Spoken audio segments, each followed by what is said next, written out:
Back in my YouTube channel HRSB education and motivation. साथियों, basic शिक्षा updates में आप देख रहे हैं, ड्यूटी एक साथ नहीं करनी थी तो शिक्षक से क्यों की शादी। अब शिक्षिकाओं को सीसीएल यानी बाल देखभाल अवकाश एक बार में मात्र 30 दिन का मिलेगा। बदला हुआ नियम, निकाय चुनाव के तत्काल बाद आएगी नई स्थानांतरण नीति यानी ट्रांसफर पॉलिसी। संकुल शिक्षकों को परिवार सर्वेक्षण से मुक्त रखने के संबंध में बीएसए महोदय का आदेश। यदि आप चाहते इस प्रकार की इन्फॉर्मेटिव वीडियो आपको एक ही प्लेटफॉर्म पर मिलते रहे तो इस चैनल को सब्सक्राइब कर लीजिए और देखिए बेसिक शिक्षा से जुड़ी हुई अपडेट्स।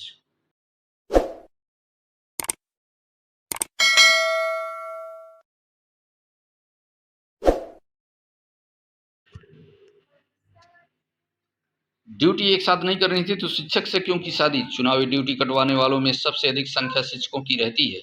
ड्यूटी कटवाने पहुंचे एक कार्मिक ने जब आवेदन किया और बताया कि उसके साथ पत्नी की भी ड्यूटी लगा दी गई है, दोनों ही शिक्षक हैं। इस पर एक अधिकारी का पारा चढ़ गया।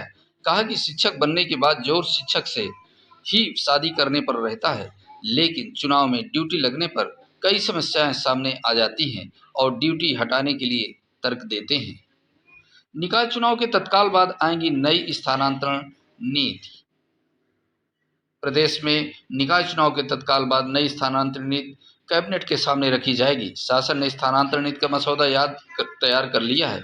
ज्यादातर प्रावधान पिछले साल जारी नीति के समान ही होंगे, लेकिन यह अगले 4 साल के जारी हो सकते हैं।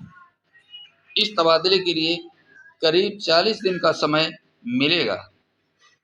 14 मई को नगर निकाय चुनाव की आचार संहिता हटने के बाद स्थानांतरण नीति को जारी रूप से किया जाएगा। पिछले साल जारी हुई स्थानांतरण न सिर्फ 2022-23 के लिए ही थी। शासन के मुताबिक 20 मई तक नई स्थानांतरण नीति आने की उम्मीद है।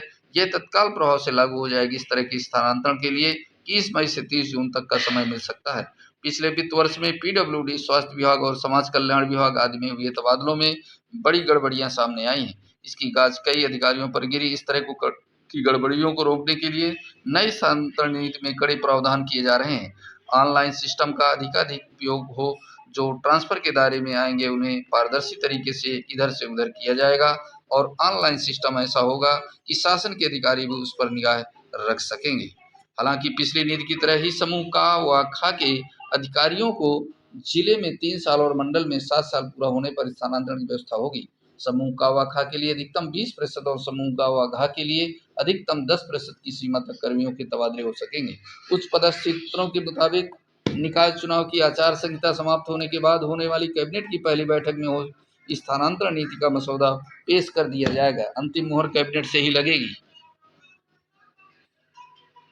दूसरा अपडेट है महानिदेशक स्कूल शिक्षा उत्तर प्रदेश लखनऊ से और समस्त बेसिक शिक्षा परिषद के प्रमुख सचिव को यह आदेश निर्गत किया गया है। बेसिक शिक्षा परिषद के अंतरिक्त कार्यरत शिक्षक एवं शिक्षणेतर कर्मियों को दे विभिन्न अवकाशों की प्रक्रिया के सरलीकरण के संबंध में ये सीसीएल को लेकर के महत्वपूर्ण अपडेट्स है। बाल देखभाल अवकाश यानी चाइल्ड केयर लीव एक बार में स्वीकृत हेतु अधिकतम दिनों की संख्या निर्धारित की गई है।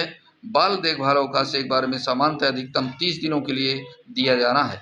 चुनाव, आपदा, जनगणना, बोर्ड परीक्षा, ड्यूटी अथवा विद्यालय परीक्षाओं की अवधि व उससे 5 दिवस पूर्व की तिथियों हेतु प्राप्त बाल देखभाल अवकाश प्रकरणों को खंड शिक्षा अधिकारी, जिला शिक्षा अधिकारी द्वारा सम्यक विचारोपरांत निस्तारित किया जाएगा। उक्त से भिन्न अवधियों हेतु प्राप्त बाल देखभाल अवकाश प्रकरणों विद्यालय बंद होने की स्थिति को छोड़कर खंड शिक्षा अधिकारी द्वारा अनिवार्य रूप से अग्रसारित किया जाएगा। विषय संकुल शिक्षकों को बाल गणना से मुक्त करने के संबंध में उपरोक्त विषय को अवगत कराना है कि संकुल शिक्षकों की समीक्षा बैठक से संज्ञान में आया है कि संकुल शिक्षकों पर विभागीय कार्य की अधिकता के दृष्टिगत इनको बाल गणना से यथासंभव मुक्त रखा जाए और प्रयास किया जाए कि इनको बीआरसी पर विशेष परिस्थितियों में ही बुलाया जाए। श्री राहुल कुमार पवार, जिला विशेषाधिकारी, जनपद हाथरस। यह आदेश है संकुल शिक्षकों को हाउस होल्ड सर्वे से मुक्त रखे जाने के संबंध में।